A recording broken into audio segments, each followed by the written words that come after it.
job à moi, c'est de prendre quelque chose en main chez un client, souvent sur un mode type pompier.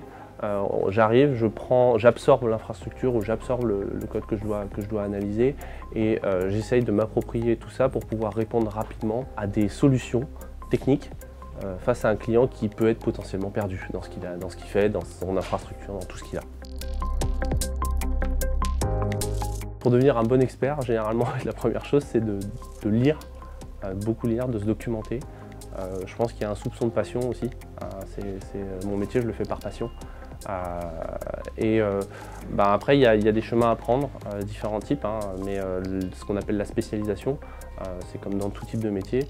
Personnellement, j'ai choisi la sécurité et du coup, aujourd'hui, la cybersécurité, ça évolue en cybersécurité et devenir expert en cybersécu, c'est toucher à beaucoup de choses parce que la cybersécurité, ça veut dire qu'on s'intéresse à tout un panel de métiers et de choses qu'on ne maîtrise pas et sur lesquelles on doit être capable de se documenter rapidement.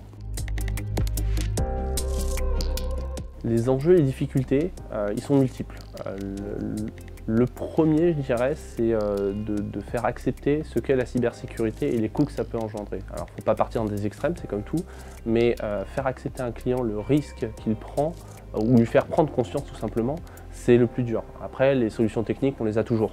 On sait toujours se débrouiller, on a toujours des solutions. En revanche, faire comprendre à un client que s'il veut quelque chose et il le veut à sa façon, et ce n'est pas compatible avec les besoins en sécurité, c'est le plus dur. C'est vraiment de l'humain. J'ai rejoint GetWatcher pour plusieurs raisons. La première, c'est une rencontre hasardeuse.